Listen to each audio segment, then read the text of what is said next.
नमस्कार, आप देख रहे हैं DW समाचार। एक देश एक चुनाव पर संयुक्त संसदीय समिति की पहली बैठक आज 2 विधेयकों पर विचार करेगी। जेपीसी एक देश एक चुनाव से संबंधित 2 विधेयकों पर विचार विमर्श करने के लिए गठित संयुक्त संसदीय समिति जेपीसी की पहली बैठक बुधवार को होगी।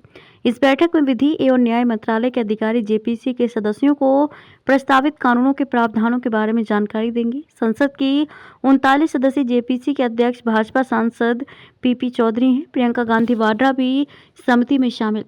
इस समिति में कांग्रेस की प्रियंका गांधी वाड्रा, जदयू के संजय झा, शिवसेना के श्रीकांत शिंदे, आप के संजय सिंह और तृणमूल के कल्याण बनर्जी सहित सभी प्रमुख दलों के सदस्य शामिल हैं। लोकसभा चुनावों के साथ साथ सभी विधानसभाओं के चुनाव कराने के लिए एक देश एक चुनाव से संबंधित संविधान 129वां संशोधन विधेयक और इससे जुड़े एक अन्य विधेयक को केंद्र सरकार ने संसद के शीतकालीन सत्र में पेश किया था। दोनों विधेयकों को विचार के लिए जेपीसी में भेज दिया गया है। सरकार ने समिति की सदस्य संख्या 31 से बढ़ाकर 39 रुपये करने का निर्णय लिया है। इसके पीछे उद्देश्य यही है कि सभी प्रमुख दलों के सदस्य इस बड़े निर्णय को लेकर अपनी राय दे सकें।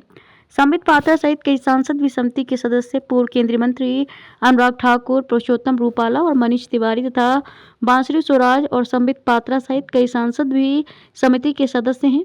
इस समिति में लोकसभा से 27 और राज्यसभा से 12 सदस्य हैं। लोकसभा और राज्यसभा में कानून मंत्री अर्जुन राम मेघवाल द्वारा प्रस्तुत प्रस्ताव के मुताबिक संयुक्त संसदीय समिति अगले संसदीय सत्र के अंतिम सप्ताह के पहले दिन अपनी रिपोर्ट देगी।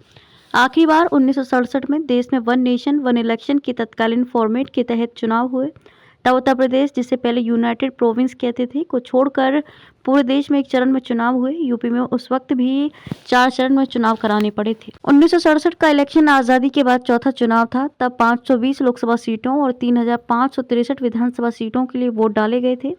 इस वक्त तक सत्ता में केवल कांग्रेस की सरकार थी, लेकिन जवाहरलाल नेहरू की मृत्यु के बाद न सिर्फ इंदिरा गांधी को सहयोगियों के विरोध से जूझना पड़ रहा था, बल्कि कांग्रेस के खिलाफ देश में भी विरोधी लहर चलने लगी थी।